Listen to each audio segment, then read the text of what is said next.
como esperaba, veo bastante familia, pero también mucha gente que no es de la familia de los Guimerá, cosa que me congratula y me alegra.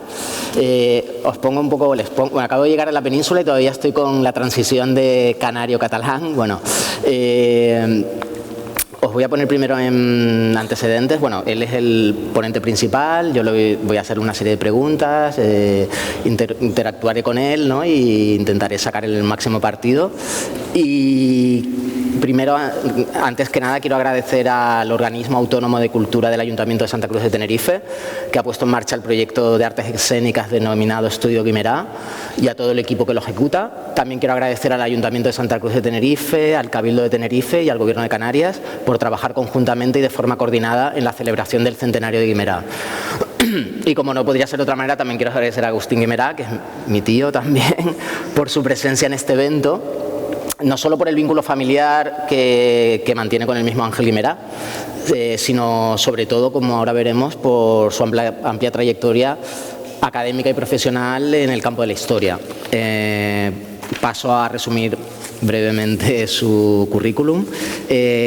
Agustín Guimerá Rabina es doctor en Historia Moderna por la Universidad Complutense de Madrid. Ha sido durante toda su carrera investigador del Instituto de Historia, Consejo Superior de Investigaciones Científicas, CSIC. Es miembro de la Real Academia de la Historia. Ha publicado más de 100 trabajos de historia moderna y contemporánea relacionados con el mundo marítimo atlántico, muchos de ellos dedicados a Canarias. Ha coordinado 16 libros colectivos de historia en España y el extranjero. En el caso del archipiélago canario en concreto, destacan sus trabajos sobre entidades tales como la Casa de Comercio Valois Cologan, la Casa Hamilton, el Hotel Taoro, la Casa Elder, el Real Casino de Tenerife y el Real Club Náutico de Tenerife. Cojo aire. Ha realizado estudios sobre los catalanes en Canarias durante la primera mitad del siglo XIX, que es una de las partes que nos importan hoy en esta ponencia. Ha participado en numerosos congresos, seminarios, cursos y mesas redondas nacionales e internacionales de historia de reconocido prestigio y, por último, ha desarrollado más de 300 actividades de difusión y divulgación histórica, de libros, conferencias, revistas, radio y guiones de televisión. Y ahora quiero introducir un poco el marco, ¿no?, de esta conversación que vamos a tener brevemente. La charla que hoy nos ofrece Agustín lleva por título Ángel Guimerá y Tenerife, raíces de una vinculación. Quiero destacar antes que nada que la relevancia de esta aproximación histórica y biográfica, no estrictamente literaria, a la figura de Ángel Guimerá. Como bien sabemos, la literatura o la obra de un autor en general la podemos abordar desde muchos puntos de vista, ¿no? Todos son complementarios y no son excluyentes, ¿no? En ningún caso, todos son válidos, ¿no? Podemos centrarnos en la misma obra, ¿no? Una aproximación inmanente, ¿no?, de la obra, la forma, la estructura, el estilo, los personajes, el género, etcétera, ¿no?, la propia obra, la recepción del público, ¿no?, en las distintas épocas, ¿no?, de la obra, eso podría ser otra aproximación, la reacción de la crítica, ¿no?, de la prensa y la acogida que tiene en la academia, incluso, ¿no?, la obra de ese autor, la relación de la obra con otras formas de la cultura, el contexto de la obra sociológico, histórico, e incluso también, como hoy trataremos, una parte que es la biográfica, ¿no?, también, que ha estado en parte denostada durante todo el siglo XX, ¿no?, la aproximación sobre todo biográfica, ¿no?, la obra de un autor, pero que ahora se ve como un lado más, ¿no?, como una faceta más de la obra de un autor que es importante conocer, ¿no? Y yo creo que en el caso de Ángel Guimerá creo que es muy importante conocer el contexto histórico del que emerge la figura, ¿no?, que es en este caso, como comentaba antes cuando leía el currículum de Agustín, la llegada de un contingente importante de familias catalanas a Canarias en la primera mitad del siglo XIX, ¿no?, conocer ese contexto socioeconómico, cultural, ¿no?, en el cual pues, causa, ¿no?, la llegada de la familia de Ángel Guimerá a las Canarias. Y Guimerá, bueno, si vamos un poco más allá, tampoco es un caso aislado, ¿no?, ni siquiera los catalanes, ¿no? Las islas siempre han sido un lugar de llegada de viajeros, ¿no?, de múltiples procedencias, ¿no? Unos se instalan en la isla y se arraigan para siempre, otros vienen para dar el salto a América, y como es el caso de Guimerá, son como un poco como aves de paso, ¿no?, vienen parte de la familia, luego marchan unos y se quedan otros, ¿no?, y en el caso de Guimerá, pues bueno, marchó a Cataluña, ¿no?, posteriormente. Y como decía, Guimerá no es un caso exclusivo, tenemos muchísimos casos, ¿no?, de artistas, científicos, intelectuales canarios, ¿no?, que han nacido en las islas y por diversos motivos luego desarrollan su carrera fuera, ¿no?, como es el caso de Guimerá. Pérez Galdós, ¿no?, que es coetáneo de Guimerá precisamente, Blas Cabrera, Juan Marichal, incluso Carmen Laforet, la autora de Nada, que si bien nació en Barcelona, se crió en Las Palmas toda su infancia y toda su juventud, ¿no? Es un poco que yo creo que es importante conocer cómo suceden estas idas y venidas, ¿no? de viajeros a las islas para conocer de alguna manera cuál es la idiosincrasia, ¿no? de la cultura en el archipiélago canario, ¿no? Yo creo que forma parte de la singularidad, ¿no? de la cultura canaria este ir y venir, ¿no? Como dijo Pérez Minic en un libro que tengo precisamente aquí, que entrada y salida de viajeros, ¿no? Y otro que tiene que se llama La condición humana del insular, ¿no? en el que dice que la isla necesita siempre como a esos hombres y mujeres que vienen hasta la isla, a veces para instalar un comercio, otras veces para traer una nueva técnica, ¿no? Que hace que avance, ¿no? Que progrese, ¿no? el archipiélago, y a veces para regalarnos a través del arte una imagen distinta a la que los locales tenían de su propia isla, ¿no? Y bueno, ya por último, antes de empezar ya el conversatorio, quiero leer una breve cita, ¿no? de Pérez Minic al respecto, que dice: pueden estar aislados los hombres de la meseta, del valle o de la costa, pero nunca una criatura insular si no quiere perecer. Hemos necesitado siempre del extranjero, del prójimo distinto, del forastero, ante el temor de que nos podamos convertir, por el influjo de cualquier némesis desdeñosa, en narcisos que solo saben cultivar la flor de la propia imagen. El auxilio de los otros nos es indispensable, el enemigo, el que dice no, todos aquellos que por enfrentamiento crearon el aire de libertad de todo insular. Y bueno, ya sin más prolegómenos, vamos a pasar a... Voy a controlar, la controlo. ¿Vale? Bueno, Agustín, en primer lugar, me gustaría que empezáramos por algunos aspectos familiares más entrañables, si se me permite, de tus vínculos con la figura de Ángel Guimerá. Sé que Marcos Guimerá Peraza, tu padre, mi abuelo, mantuvo siempre viva la llama de Guimerá en la familia. ¿Podrías hablarnos un poco más de esta relación y alguna anécdota también que sabemos que atesoras? Bueno, como siempre hay que decir, detrás de una gran mujer hay un gran hombre. Marcos Guimerá Peraza, nuestro padre, le debió todo a su mujer Carmen Rosa Rabina, que le dio toda la logística necesaria y el apoyo para hacer su labor como notario y como historiador. Y entonces una de las grandes aficiones de nuestro padre fue la lectura. Llegó a tener una biblioteca de más de 8.000, nunca las he contado, 10.000 volúmenes, fundamentalmente de historia. Y hay una sección de historia catalana y literatura catalana que para mí, en mi opinión, es la mejor que existe de forma privada en Canarias. Creo que gran parte de eso ha sido posible donar a la biblioteca de la Universidad de La Laguna. Mi padre era un gran devoto de su tío y teníamos cuadros, tenemos documentación sobre él, impresos, su obra. Y avanzada la vida, él se dejó la barba y el bigote y con las gafas parecía Ángel Guimerá. Y se lo decíamos en plan de broma y él estaba muy orgulloso de que se pareciera a su tío, ¿no? Él, en este teatro Guimerá, precisamente, tiene el nombre de él y luego veremos que su tío abuelo, don Agustín Guimerá Ramón, el primer catalán de la familia que vino a Canarias, pues fue el que hizo este teatro. Entonces todos son una serie de casualidades y causalidades, ¿no? Yo de pequeño pues conocía la casa natal que está en la calle de la Noria, donde había una placa de mármol. También cuando era niño fui a ver la inauguración del busto que estaba en el parque municipal, que por cierto no sé dónde está en este momento. Y todas estas cosas eran un acervo que tenía en mi memoria personal, ¿no? Incluso mi padre me contaba alguna anécdota de la timidez de don Ángel Guimerá, que era muy tímido, pero al mismo tiempo tenía, como buen tímido, tenía una fuerza interior tremenda. El otro día el director de teatro nos hablaba de que aguantó el chaparrón en el Ateneo de Barcelona hablando por primera vez en catalán, cuando no estaba de moda usar esa lengua. Pero claro, mis intereses iban por otro camino. Yo me he dedicado a la edad moderna y especialmente al siglo XVIII, con lo cual hasta ahí quedó mi recuerdo de Guimerá, ¿no? Y precisamente, más específicamente, por tu interés personal como investigador, ¿cómo surge ese interés no tanto familiar, sino como investigador. Bueno, ahí tienen ustedes una foto de la escultura de Ángel Guimerá, que está aquí al lado del teatro, en la plaza de la Isla de la Madera. También fue pues una casualidad del destino, ¿no?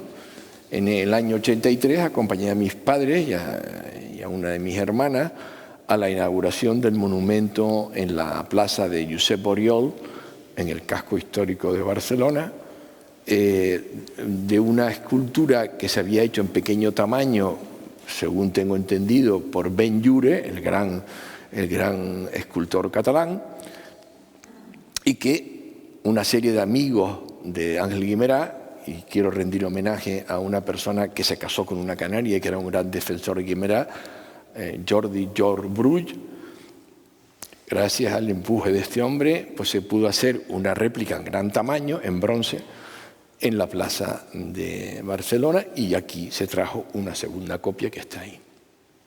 Y entonces, en aquella noche tan mágica de septiembre, estaba Jordi Pujol, presidente de la Generalitat, estaba Pascual Maragall, y la banda municipal tocó La Sardana de las Monjas, cuya letra es de Guimerá, y también un actor catalán declamó el poema del año 1000, que es muy famoso. Luego fuimos a cenar, en aquel tiempo el presidente del gobierno de Canarias era Jerónimo Saavedra y toda la corporación, y fue una noche muy hermosa, muy bonita, ¿no? Y a raíz de eso mis compañeros de la Universidad de Barcelona dicen: hombre, Agustín, ¿por qué no haces algo sobre Guimerá? Y yo dije, bueno, yo no soy de literatura, ¿qué puedo yo aportar a la figura de Guimerá, que ya está súper estudiado en el campo literario? Y además había dos biografías, la de Jordi Brull y la de Josep Miracle. ¿Qué puedo yo aportar? Entonces se me ocurrió indagar por qué nació aquí. Y me encontré con una gran sorpresa, que lo hablaremos más avanzado a esta tertulia, de la importancia de los catalanes en Canarias. Vamos a ver si seguimos.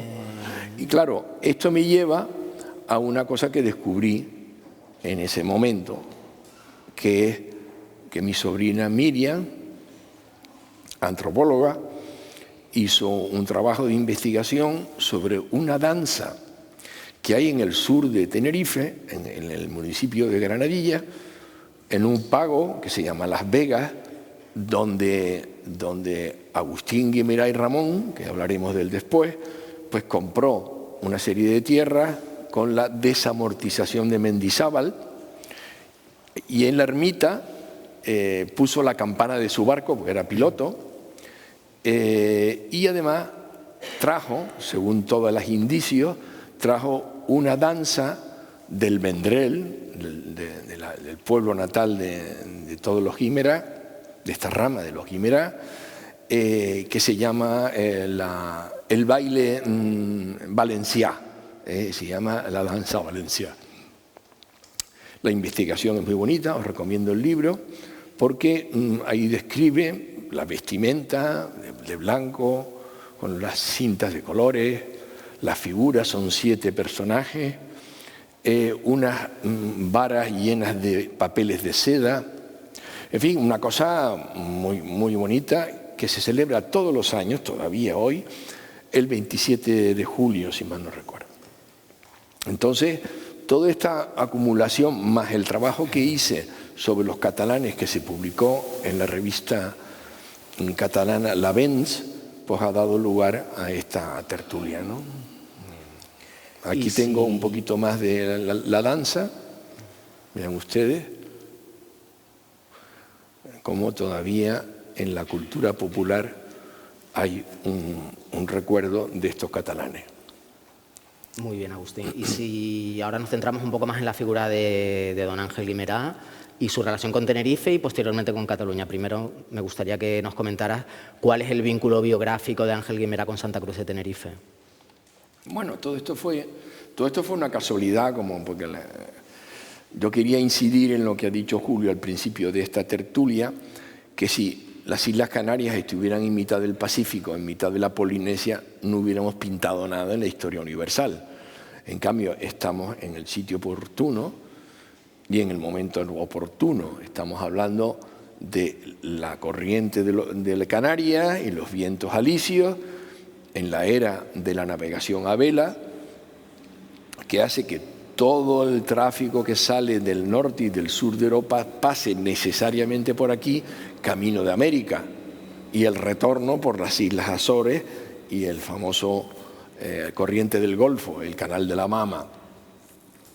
Y entonces aquí se establece Agustín Guimerá y Ramón al amparo de este comercio y la navegación que hablaremos enseguida, y su hermano Salvador era el hereu que se quedó en el Vendrell, porque Agustí era piloto y maestre de barco y hacía la carrera de Cuba. En aquel momento Cuba era muy importante para la economía española.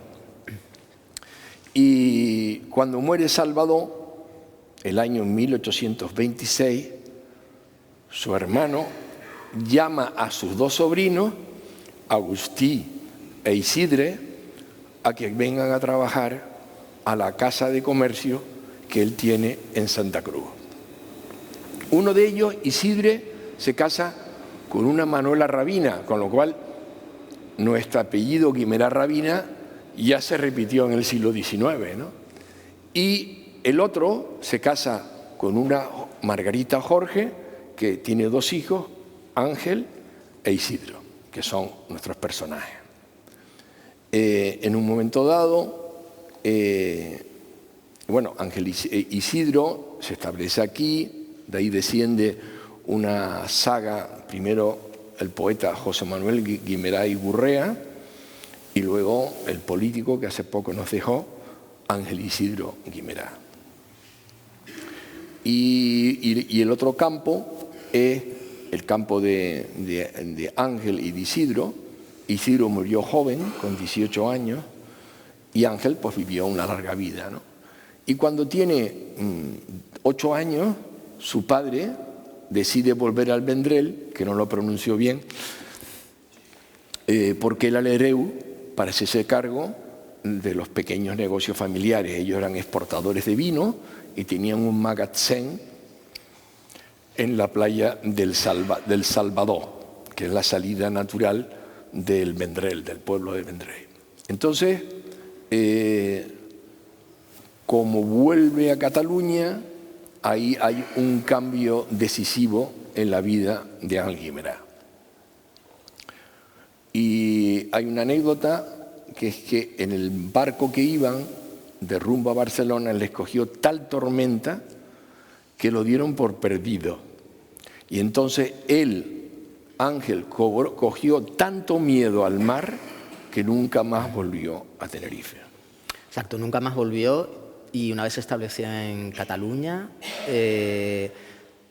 ¿podrías comentarnos qué recuerdos, ¿no?, que queda de Tenerife, ¿no?, en la memoria, en correspondencia?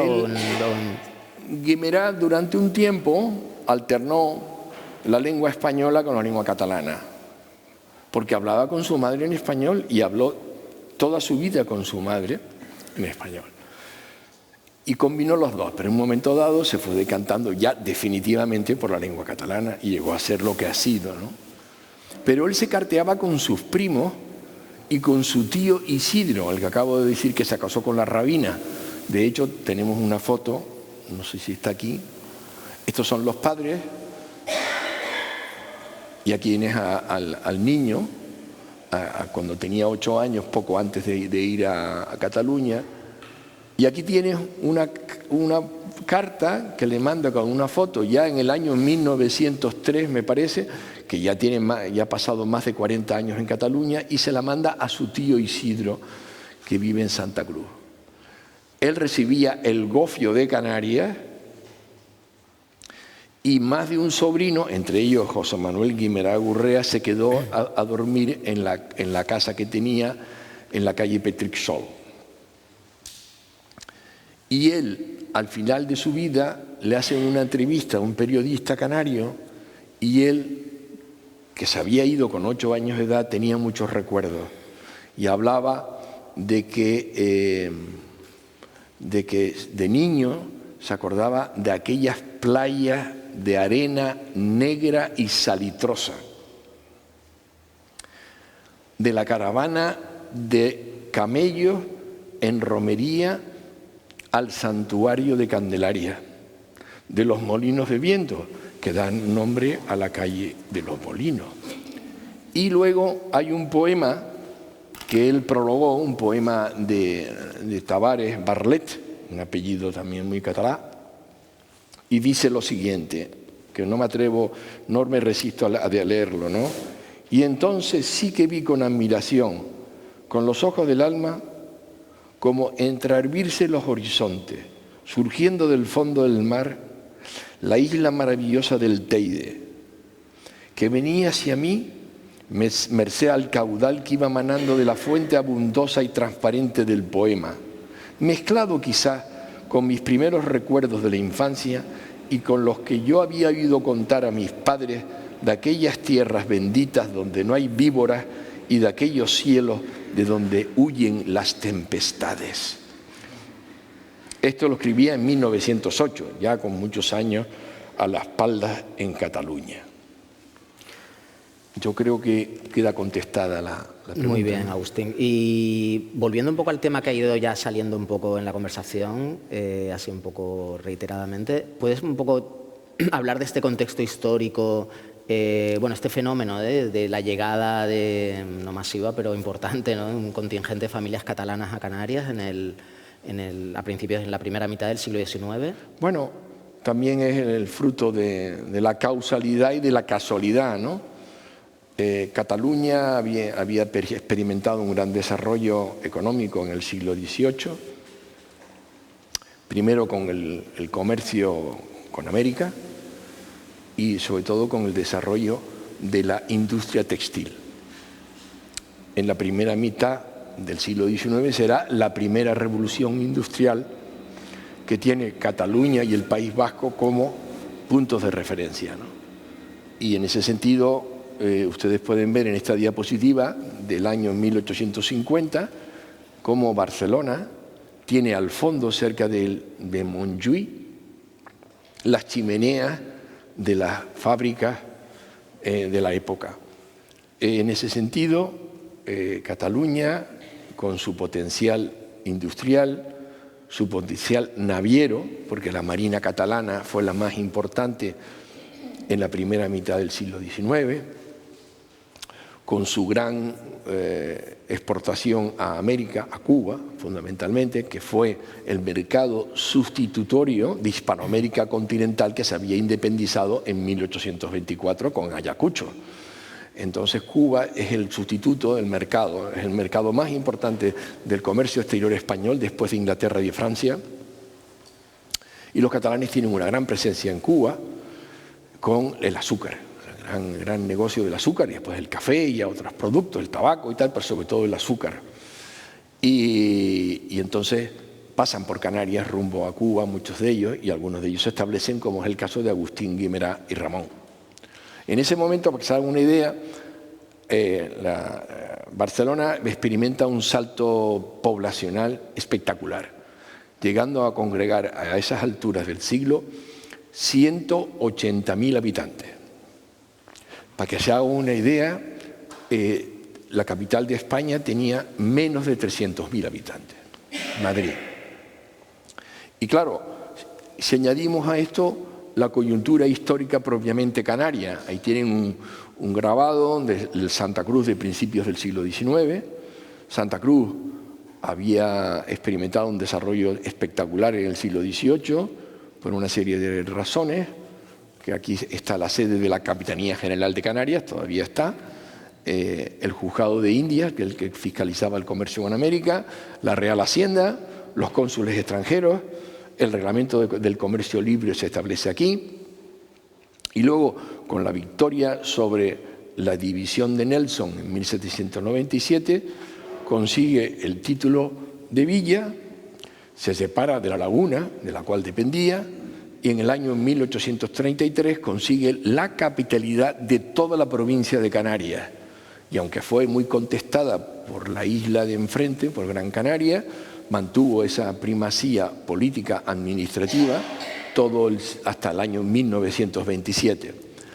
Es una época de crisis y de cambio, porque los vinos se han desplomado después de las guerras napoleónicas. La barrilla, que era un gran producto de exportación para hacer jabón, pronto, en el año 1840 más o menos, sufre la decadencia debido a la invención de la sosa artificial. Hay un boom de la cochinilla en los años 1850-70, pero también cae después con la invención de las anilinas artificiales, que son las que tenemos hoy en toda la ropa. Pero es un periodo en que hay progresos y retrocesos, y en ese momento pues Canarias ofrece aspectos interesantes para hombres de negocios catalanes, ¿no? Aquí tienen ustedes la imagen de la Plaza de la Candelaria y la calle del Castillo, donde hay, por lo menos en esa época, 3 casas en manos de catalanes: de Isidro Guimerá y Font, el tío de Ángel Guimerá, de Agustín Guimerá y Ramón, y de Juan Cumella y Monet, que lo veremos enseguida. Es una época también de auge científico. Tenemos a Sabino Berthelot y su compañero Philip Webb, que publican en París la historia natural de las Islas Canarias, que tiene un gran éxito: botánica, geología, fauna, etnología, y los dibujos de Williams, que acompaña esta obra magna enciclopédica propia del siglo XIX. Y también es una época en que Alfred Diston, el que nos ha rescatado la indumentaria popular canaria que hoy se está usando en todas las fiestas folclóricas, él retrató muy bien todas las figuras: los marineros, las damas, los curas, el horchillero de la época. Esta sociedad de Santa Cruz es la que vive Ángel Guimerá y su familia. Y este es Juan Cumella y Monet, si te parece bien, me extiendo un poco sobre los catalanes en Canarias. Hay muchísimos apellidos, todavía existen: el apellido Rumeu, el apellido Ballester, ¿os suena?, el apellido Vidal, el apellido Coll. En el caso de nuestra familia tenemos hoy un sobrino que se llama Guimerá y Coll, y muchos más apellidos.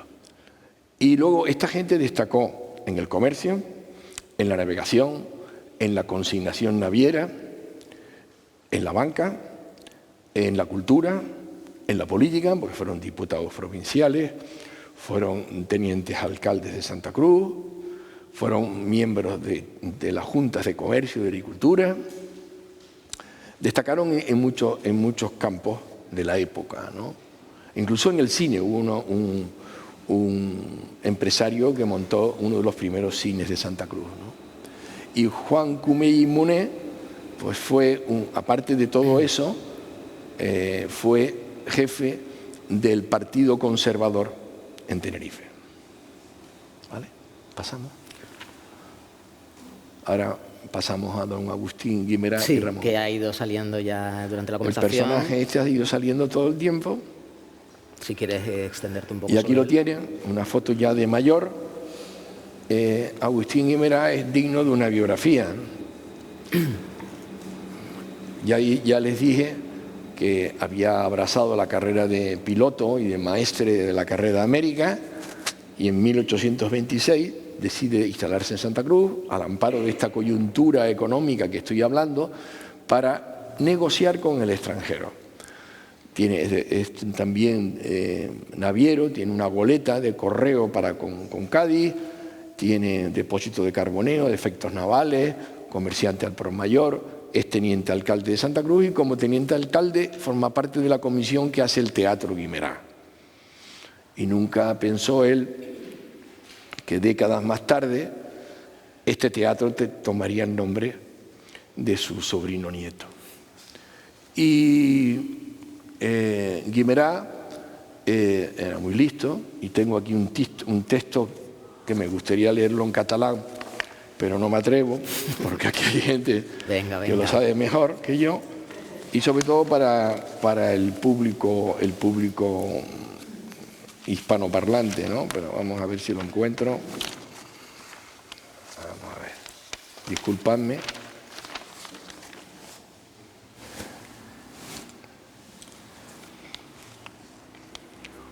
Un home esprimatach i d'estatura més aviat baixa, però tot nervi, fort com un roure, i extraordinàriament dotat per a fer-se una carrera de qualsevol situació en un abrir y tancar d'ull. Bueno, lo importante de Guimerá fue que siendo vicepresidente de la Junta de Comercio, es decir, presidente efectivo, surge en el año 1851, Sabino Berteló, el que acaban de ver, escribe unos artículos periodísticos diciendo: para salir de la crisis que está viviendo Canarias, necesitamos que Canarias abrace las franquicias que sean Puerto Franco.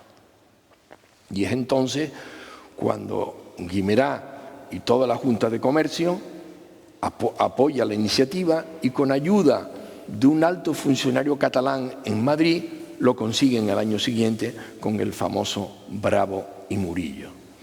Y los puertos francos han disfrutado Canarias de los puertos francos durante un siglo. Qué casualidad que también Guimerá y los catalanes tuvieron algo que ver con los puertos francos. Pero ahora viene una anécdota. Este Agustín Guimerá y Ramón se casa con una canaria, de donde venimos todos, los que están aquí presentes en esta sala. Exactamente, se casa con Jacinta Castellano, tiene 7 hijos, y como él leía, era lector de las vidas de Plutarco, las vidas paralelas, le puso nombre a todos sus hijos: Arístides, Coriolano, Barcino, etcétera, etcétera. Y Ulises, y todavía hay nombres de la familia que se repiten pues casi 2 siglos más tarde. Ya está. Muchas gracias, Agustín. ¿Alguna pregunta? O algún comentario, porque aquí hay sabiduría acumulada de familia y más.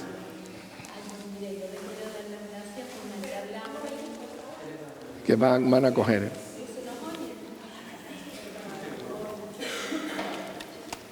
Bueno, darle las gracias por una charla tan interesante, ¿no? Pero mi curiosidad es cómo él no transmitió a los catalanes nada de Canarias, porque yo conozco gente catalana que los paseo por aquí y dicen: oh, ¿y esto? Y ni siquiera saben que era canario. Se asombran porque dicen que es un referente en la literatura catalana, por supuesto, y en el catalán, en la lengua catalana. Entonces, me sorprendió ahora cuando comía gofio, alguna escritura sobre Tenerife, ¿no?, y el Teide, pero sin embargo no supo o no quiso trasladarle a ningún catalán ningún sentimiento canario.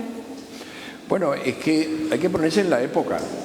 Es la época de lo que llaman los catalanes la Renaixença catalana, es decir, un programa cultural que quiere reivindicar la cultura catalana y la lengua, ¿no? Entonces él estaba inmerso en ese proceso. Eso no quiere decir que en el plano privado y familiar él tuviera los contactos, y ya ven que he leído textos en el cual quería con locura y tenía muy buenos recuerdos de su tierra natal y de su familia.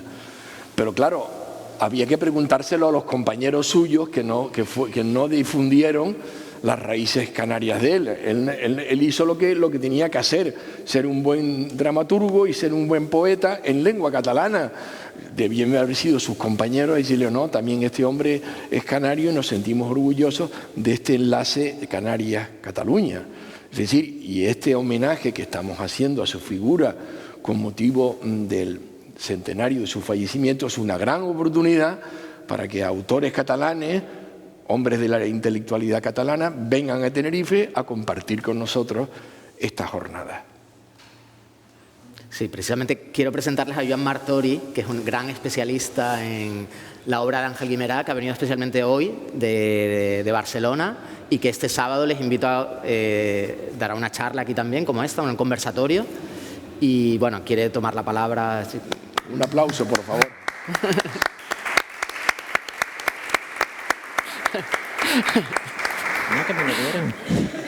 Yo quería... Perdón, un momento, que te den el micrófono. Perdón. El micrófono, por favor, un segundo. Sí. Sí, bueno. No, es que lo estamos grabando todo. Tú también, que le pasen luego a ella también, porque Charo también quería... Sí, lo sé. No, lo sé. yo... Charo, que no se quede... No se van a quedar.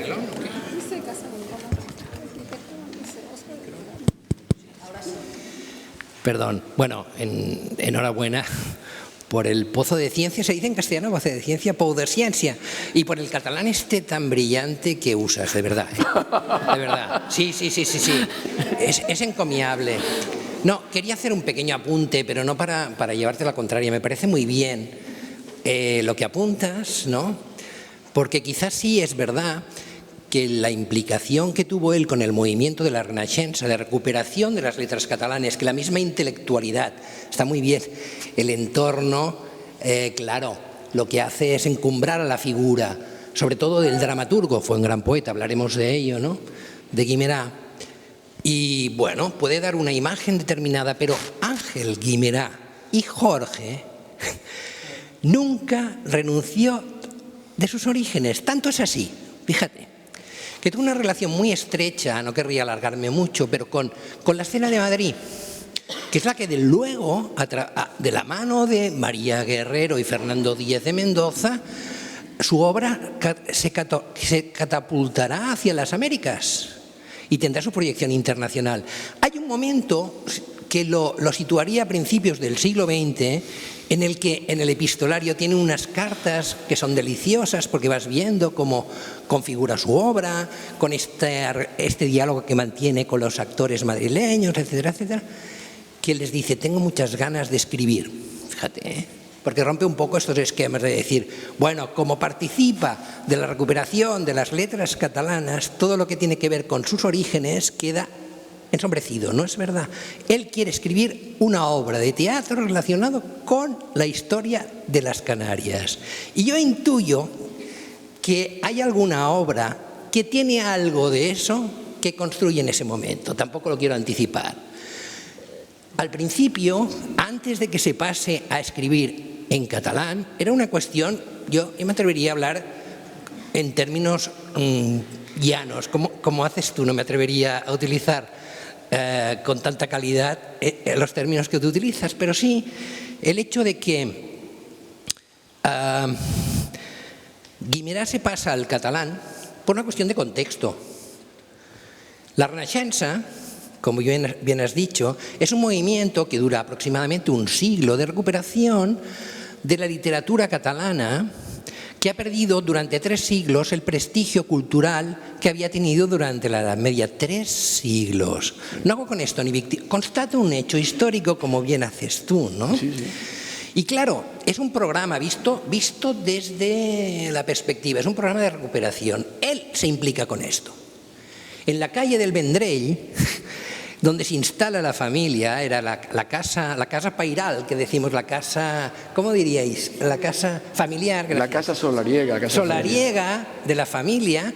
A unas puertas hay también un señor que, ahora diré el nombre, cuya madre también es de habla castellana, que se llama Pablo Casals, Pau Casals, ¿no? Por ejemplo, es un hecho anecdótico y curioso. Bueno, él aprende el catalán con los chicos de la calle, etcétera, etcétera, y se incorpora rápidamente a toda la promoción de la poesía, primeramente en catalán. Su primera obra es en castellano. Tiene un poema espléndido, escrito en castellano, de muy jovencito, que se titula Teide. Exactamente. dedicado a su hermano Jorge, muchas gracias.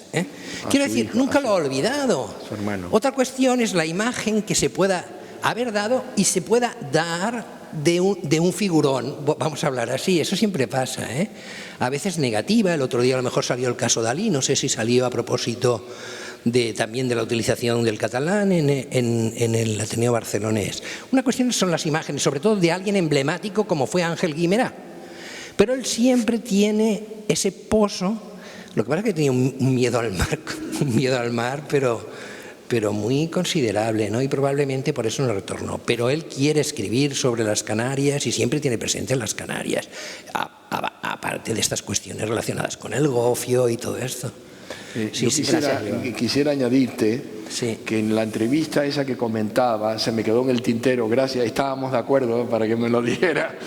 Él dice, sí, me gustaría algún día hacer alguna obra de teatro de tema canario, la lucha canaria, el campesinado, la tierra, todo lo que él desarrolló en su teatro catalán. Terra Baixa es un ejemplo claro. Me encantaría llevarlo también al caso canario, pero nunca lo hizo, por las razones que fuera. Pero él lo enunció públicamente a este periodista. Sí, además, curiosamente, se da todo este interés de plasmar. También quería hacer una obra de teatro situada en el Teatro Español de Madrid, que no hizo. Anunció una obra de la cual anunció el estreno, y se anuncia también en Latinoamérica, en Buenos Aires, el estreno. La misma compañía María Guerrero, cuando está allí, tampoco se materializó. En un momento, a partir de 1900, en que empieza una etapa de vacilación, que prueba cuestiones que le han funcionado bien con el teatro de madurez y plenitud de Tierra Baja, de María Rosa, de La hija del mar, y también hace pruebas, porque en la escena de Madrid, pruebas distintas, vuelve a escribir teatro en verso, cosa que había abandonado en los años 90 para dedicarse al teatro de trasfondo social, pasional, pero de trasfondo social. Pero es un momento de vacilaciones, y en ese momento, en ese contexto, hay que entender también esa inquietud por reflejar sus orígenes. Yo creo que no es un renegado. Me gusta la palabra. Muy bien, muy bien. Gracias, Joan. ¿Qué quieren las personas aquellas? ¿Tú querías tomar la voz? Espera, Charo. Bueno, yo primero que nada dar las gracias por este nivelazo de tertulia que tenemos. Gracias Agustín, gracias Julio, gracias organización, gracias a todos, porque estoy disfrutando un montón. Me gustaría, Agustín, que contaras la anécdota de la campana, que es una cosa muy curiosa, la campana de Las Vegas, en el barco. Bueno, sí, siempre me olvido. Bueno, es muy bonito que lo contaras, y también decir que conozco algunos textos de Don Ángel que habla de la mujer canaria, habla del Teide y tal. Tengo referencias como que su madre le contaba, y la añoranza de esa de su madre se la transmitió al hijo, y era capaz de escribir de Canarias sin haberlo visto. Muchas cosas. Entonces, pues para añadir un poco la anécdota. Pues gracias. Bueno, con respecto a la campana, que es simpático la historia, hay un relato en el libro de Josep Miracle de que en uno de los viajes que va a Cuba, este tramo del océano entre el estrecho de Gibraltar y Canarias es terrible para un barco de vela. Les cogió una tormenta y estuvieron a punto de naufragar, y llegaron al puerto de Santa Cruz a todo rendimiento las bombas de achique. Y aquí llegó, y entonces la casa armadora le encargó que vendiera el barco y todo el efecto, porque había llegado ya en condiciones lamentables. Y eso a él le vino muy bien desde el punto de vista de los beneficios, porque siendo el encomendero, pues ganó una parte de comisión. Y él se quedó con la campana del barco, y según la tradición, la colgó del pino, de un pino canario que está junto a la ermita de Las Vegas, en el municipio de Granadilla. Y entonces era el único campanario del mundo que crece unos milímetros cada año, ¿no? O sea, es muy divertido. Esa campana parece ser que se rompió con un rayo, y entonces yo no sé si está dentro de la ermita o está custodiada por algún vecino, y han puesto una campana nueva fuera que no tiene nada que ver. Es una campana que encima suena cacharro, pero hay una campana colgada del pino todavía, pero no es la campana del barco. La campana del barco seguro que tendría un grabado, tendría una marca de fábrica, en fin, seguro, sería otra cosa, ¿no? Esta es una cosa muy sencilla, pero es bonito pensar que don Agustín puso la campana de su barco en un pino. ¿Algo más? Bueno, pues agradecerles a todos la asistencia y la participación al final también, que no es tan habitual, y a la organización. Y bueno, esperamos verles mañana, ¿no? Que hay la lectura dramatizada de María Rosa y este sábado por la tarde la ponencia de Joan Martori y por la mañana otra ponencia más.